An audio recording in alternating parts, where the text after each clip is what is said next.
10 teka-teki detektif ini cuma bisa dipecahin oleh 1% orang peka. Penelitian membuktikan kita perlu mecahin 10 teka-teki detektif setiap hari untuk melatih dan mempertajam otak. Nggak percaya? Ya udah, itu emang cuma ngarang sih.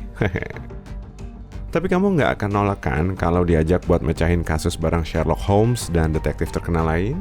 Pasti bakal seru banget. Nah, kalau kamu mau ngecek kejelianmu, video ini pas banget buat kamu. Perhatiin teka-tekinya ya, dan waktumu cuma 15 detik untuk nebak jawabannya sebelum lanjut ke soal berikutnya. Kalau kamu ngerasa kayak detektif pro sejati saat tebak teka-teki ini, jangan lupa kasih like-nya ya. Semoga berhasil. Nomor 10, detektif dan Puspita bersaudari. Di malam yang dingin, detektif ini lagi duduk santai setelah seharian bekerja. Tiba-tiba, kaca jendelanya dilempar batu besar hingga pecah. Si detektif melongok ke jendela dan sekilas bisa ngelihat 3 anak kecil yang sedang berlarian. Ternyata mereka adalah 3 kakak adik yang masing-masing bernama Lydia Puspita, Titik Puspita, dan Winda Puspita. Keesokan harinya, si detektif nemu catatan kecil di dekat pintu depan rumahnya. Di situ tertulis, tanda titik, lalu Puspita. Dia udah ngelempar batu itu. Pria itu pun langsung tahu pelakunya. Dengan waktu 15 detik ini, semoga kamu bisa nebak jawabannya ya.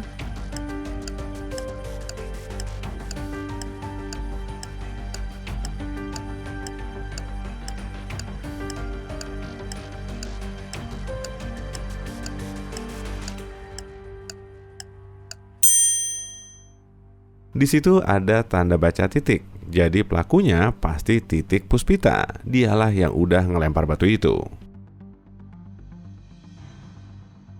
Nomor 9, kamar hotel.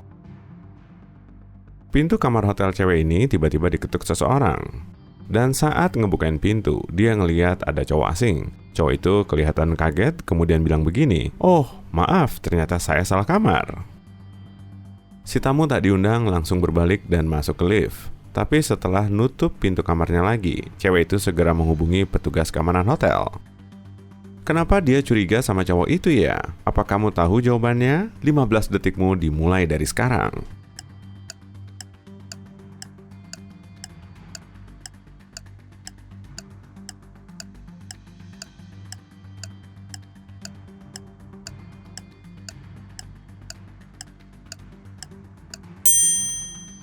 Cewek itu punya pikiran logis. Orang yang mau masuk ke kamarnya sendiri nggak perlu ngetuk pintu dulu kan? Cara ini biasa dipakai oleh para maling untuk membobol kamar hotel dan nyuri barang berharga. Mereka perlu ngetuk pintu dulu untuk mastiin di dalamnya kosong.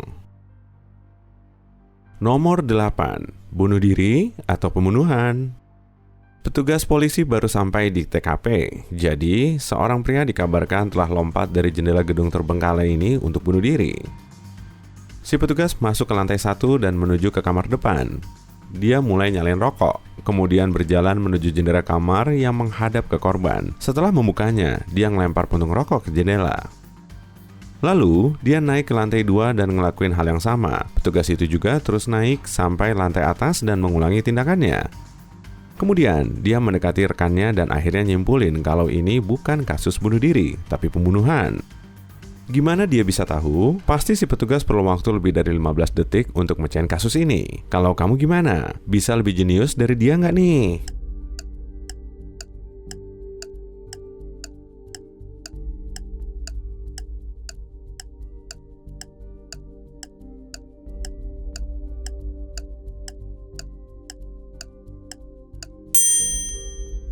Orang yang bunuh diri dari jendela gedung nggak akan mungkin bisa nutup jendela di belakangnya. Tapi dalam kasus ini, semua jendela yang menghadap ke korban dalam keadaan tertutup. Berarti ada orang yang menutupnya setelah dia jatuh. Nomor 7, es teh. Dua cewek ini lagi nongkrong bareng sambil mesen es teh. Salah satu dari mereka mulai kehausan dan meneguk minumannya sangat cepat. Dia langsung minum 5 gelas, tapi temannya cuma ngabisin 1 gelas. Tragisnya, cewek yang cuma minum sedikit malah keracunan dan temennya sehat-sehat aja. Padahal semua minuman itu udah dikasih racun. Gimana bisa ya cewek yang ngabisin banyak es teh malah selamat? Kasusnya aneh banget. Apa kamu bisa nebak jawabannya?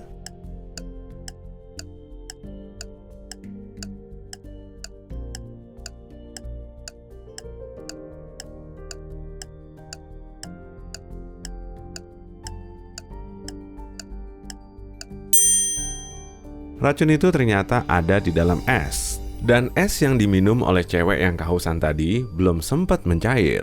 Tapi es di minuman cewek satunya udah cair, jadi racunnya ikut larut ke dalam teh. Nomor 6. Kematian misterius di dalam mobil. Seorang cowok ditemukan tewas di mobilnya setelah ditembak. Polisi masih belum mendapat petunjuk apa-apa karena di pakaian korban dan area lain nggak ada bubuk mesiu. Jadi si pelaku menembak cowok itu dari luar. Tapi semua jendela mobil dalam keadaan tertutup dan pintunya juga terkunci. Sementara itu, satu-satunya lubang peluru bersarang di tubuh korban. Gimana bisa gitu ya? Mungkin karena si pelaku pakai sulap. 15 detikmu dimulai dari sekarang.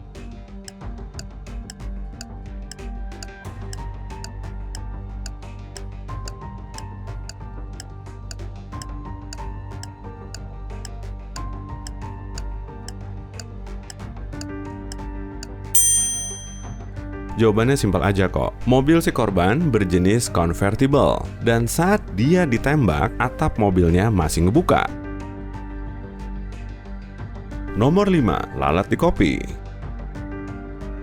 Cewek ini lagi sarapan di restoran mewah. Saat dia lagi makan, kopinya dihinggapi lalat.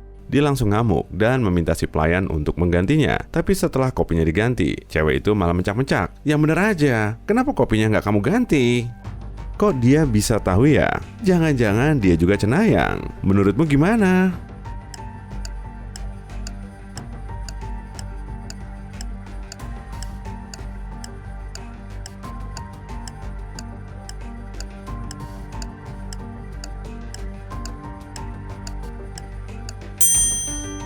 Dia udah nambahin gula di kopi sebelumnya, dan saat dia icip kopi yang baru datang, rasanya tetap manis. Nomor 4. Diadili karena membunuh istri. Cowok ini diduga telah membunuh istrinya. Tapi si pengacara ngasih pernyataan kalau sang istri nggak dibunuh. Dan sebentar lagi dia akan masuk ke ruang sidang. Semua hadirin beserta hakim dan para juri berbalik ke arah pintu. Tapi si pengacara dan terdakwa cuma ngeliat ke arah mereka. Beberapa saat kemudian, pengacara itu bilang begini, "Ini membuktikan bahwa kalian masih meragukan klien saya sebagai pelaku. Kalau kalian benar-benar yakin dia sudah membunuh istrinya, omongan saya seharusnya nggak akan kalian percayai kan?" Lalu para juri bikin vonis bersalah. Memangnya kenapa? 15 detikmu dimulai dari sekarang.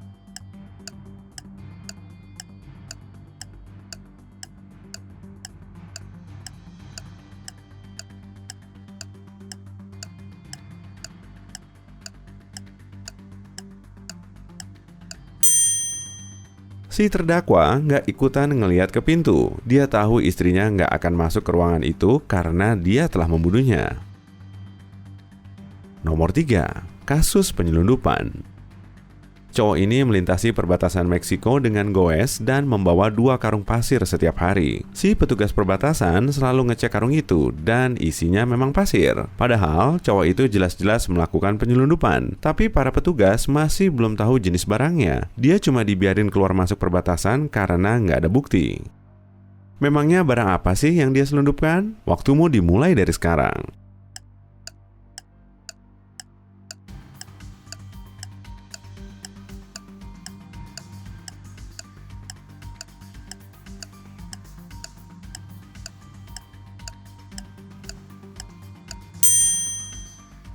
Cowok banyak akal ini udah ngecoh perhatian para petugas perbatasan dengan karung pasir. Padahal dia lagi nyelundupin sepeda.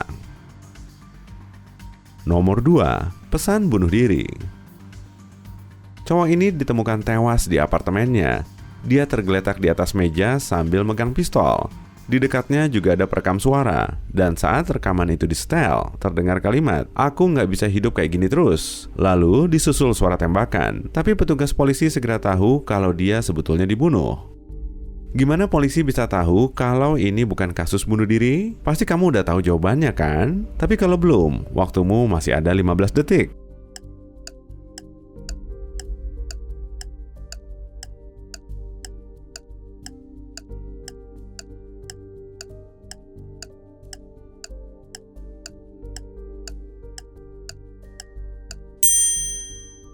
Kalau cowok itu bunuh diri, dia nggak mungkin bisa matiin rekamannya dan memutar ulang. Jadi, seseorang telah membunuhnya. Nomor 1. TKP. Seorang cowok ngebunuh istrinya di dalam mobil dengan pisau. Kemudian dia ngebuang pisau itu ke jurang untuk ngilangin barang bukti. Dia perlahan ngeluarin mayat istrinya dari mobil supaya nggak ninggalin sidik jari. Setelah itu dia pulang, tapi beberapa jam kemudian dia dihubungi polisi. Mereka ngasih tahu kalau istrinya telah dibunuh dan dia harus segera datang ke TKP. Tapi sesampainya di lokasi, dia malah dituduh sebagai dalang dari pembunuhan ini. Gimana polisi bisa tahu kalau dia pelakunya ya? Tebak dalam 15 detik ya.